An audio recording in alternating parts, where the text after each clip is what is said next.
गिबियाव आङो सुबुं बिजों बड'लेण्ड रादाब आरो गुबुन बिजोंनि सिगां आङो गाहाम हामलायनाय बावग्रोबाय आरो लोगोसे बे बिजोंखौ नायगिरि बिथांमोननिसिमबो आङो सिगां खुलुमहरनाय जासिग्रोबाय।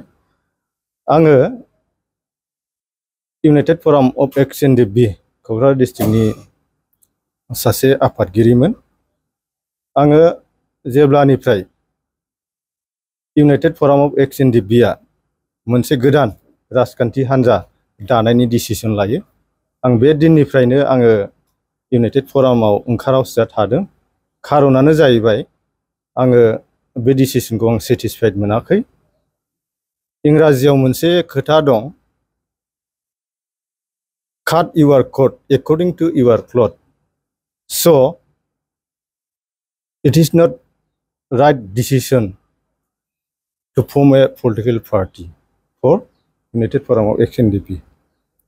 बेबायदिनो आङो बे डिसिसनफोरखौहाय मोजां मोनैलाय आङो दिनैहाय जोंनिनो एक्स एन डि बि नि गोदानै दाजानाय एक्स एन डि बि वेलफेयार एस'सिएशनावहाय मावनो होननानै आं दिनैनिफ्राय थांखि लानाय जाबाय। राजखान्थि दोलो माने डक्टर अनजलि दैमारि बिथांनि एपिबि। औ, एपिबि दोलोआ united forum of X N D B जों सोरजि जानाय। दा बे समाव आंबो डिस्ट्रिक्टनि क'क्राझार डिस्ट्रिक्टनि सासे प्रेसिडेन्टमोन। जे समावहाय जों एग्जिकिउटिभ सावरायलायनानै मोनसे राजनिति हान्जा गोदान दानाय जासिगोन, बे डिसिसनाव आङो माने सेटिसफाइड जायाखै। बेनिखायनो आङो ओइ दिननिफ्रायनो आङो ओंखारावसिया थानाय जादों। बिथांमोना मा थांखिजों दानाय जादोंमोन बेखौ एसे बुंनो हागोन ना? बेखौथ' आङो बुंनो हाला आरो आं बुंथावबो साना। नैबे फैबाय थानाय जे बिसायख'थि बे बिथांमोननि आं बिनि सायाव आं जेबो आर्गुमेन्ट होनाय नङा। दा नै वेलफेयाराव फैफिनबाय माने इउनाइटेड फरामाबो वेलफेयाराबो जोंनि एक्स एन डि बि जों दाजानाय मोनसे इन्डिपेन्डेन्ट अर्गेनाइजेसन। बिनिखाय आङो बेवहायनो जेरावहाय इउनाइटेड फरामखौ आं एंगारनाय जाबाय हिसाबै आङो बे वेलफेयारावनो मावसिगोन। जोंनि united forum of X N D B नि दानायनि नोजोरा बिटिआर एकर्ड इमप्लिमेन्टेसननि थाखायनो दानाय जादोंमोन। बावहाय अलमस्ट फ्राय 80% एक्स एन डि बि फ्रानो बाहाय इनभल्भ दंमोन। बावहाय जोंनि रिप्रेजेन्टेटिभ जाय रुलिं सरकार बाहाय थानाय रिप्रेजेन्टेटिभ माखासे बिथांमोनहाबो सारमोनहाबो दंफायोमोन। खारना जाहैबाय बे united forum of X N D B दानायनि नोजोरा जुदामोन। खिन्थु फैयै फैयै जोंनि बिटिसिआ बा जोंनि हालामा माने राजनितिजों जेरैबाबो इनभल्भ जानांगौआनो जायो जेनेबा।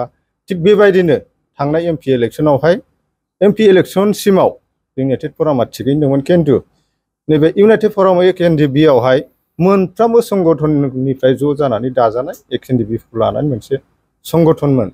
बावहाय इउ पि पि एलनिबो दं, बि पि एफनिबो दं, बिजेपिनि गोबां राजनिति हान्जानि ज' जानानै दानाय।